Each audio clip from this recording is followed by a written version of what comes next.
Hi friends, అందరికీ నమస్తే. Welcome to విశ్వ రహస్యం. రాధాకృష్ణులు తిరుగాడిన బృందావన క్షేత్రం గురించి ఇప్పుడు మనము తెలుసుకుందాం. శ్రీకృష్ణుడు లీలా విశేషాలు తలుచుకుంటే తనువు పులకరిస్తుంది, మనసు పరవశించిపోతోంది. ఆ స్వామి ఆవిర్భవించిన క్షేత్రాలు కొన్నైతే ఆ స్వామి తిరుగాడిన క్షేత్రాలు మరికొన్ని. అలా ఆ స్వామికి సంబంధించిన క్షేత్రాలలో ద్వారక, మధుర, బృందావనం ఇలా ఎన్నో కనిపిస్తాయి. బృందావనం విషయానికి వస్తే ఇది రాధాకృష్ణుల రమణీయ దృశ్య కావ్యంగా కనిపిస్తుంది. ఇక్కడ చెట్టు, పుట్ట, గుట్ట, గూడు అన్నీ కూడా స్వామివారి లీలా విశేషాలను గురించి చెప్పడానికి తహతహలాడుతున్నట్టుగా అనిపిస్తుంది. ఉత్తరప్రదేశ్లోని మధుర జిల్లా పరిధిలో యమునా నదీ తీరంలో ఈ క్షేత్రం దర్శనమిస్తుంది. బృందావనంలో అడుగు పెట్టడానికి అదృష్టం, పూర్వజన్మ పుణ్య విశేషం వెంట రావాలనే విషయం అక్కడికి వెళ్ళిన తర్వాత అర్థమవుతుంది. రాధాకృష్ణులకు సంబంధించిన గుర్తులను, వారి ఆటపాటలకు సంబంధించిన ప్రదేశాలను, యమునా తీరంతో వాళ్ళకి గల అనుబంధాన్ని చూసుకుంటూ వెళుతుంటే మనసు అనిర్వచనీయమైన అనుభూతికి లోనవుతుంది. మరి కాసేపట్లో రాధాకృష్ణులను చూడబోతున్నామనే అనిపిస్తుంది.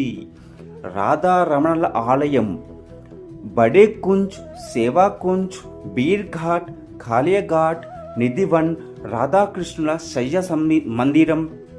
శయ్య మందిరం ఇలా అనేక ప్రదేశాలు ఇక్కడ చూడదగినవిగా కనిపిస్తాయి మనకు. నిధివన్ పరిధిలో రాధాకృష్ణుల శయ్య మందిరం కనిపిస్తూ ఉంటుంది. రాత్రి వేళలో రాధాకృష్ణులకు సుగంధ ద్రవ్యాలను, పాలు, పండ్లు, తీపి పదార్థాలు, తాంబూలం ఇక్కడ ఉంచుతారు. ఆ తరువాత తాళాలు వేసేసి ఆ పరిసర ప్రాంతాల్లో ఎవరు లేకుండా వెళ్ళిపోతారు.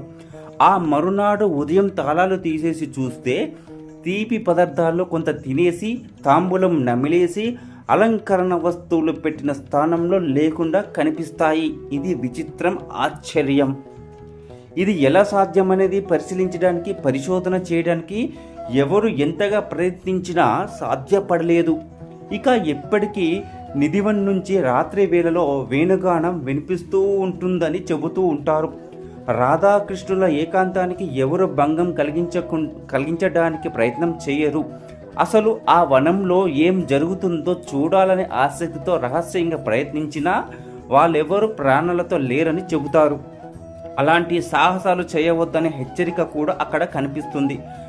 ఆ నిధివనంలో ఉన్న చెట్లన్నీ గోపికల రూపాలేనని విశ్వసిస్తూ ఉంటారు. ఒకసారి శివుడు కూడా స్త్రీ వేషాన్ని ధరించి వచ్చి గోపికలతో కలిసి పాల్గొనగా ఆయన మేలి ముసుగు తొలగిపోయి దొరికిపోయాడు. ఈ సంఘటనకు గుర్తుగా ఇక్కడి బడే కుంజ్లో శివలింగానికి రాత్రి వేళలో స్త్రీ అలంకరణ చేస్తారు. ఇక్కడి ఈశ్వరుడిని గోపీశ్వరుడుగా కొలుస్తూ ఉంటారు. ఇలా బృందావనం అంతా కూడా అడుగడుగున అనేక విశేషాలను ఆవిష్కరిస్తూ ఉంటుంది.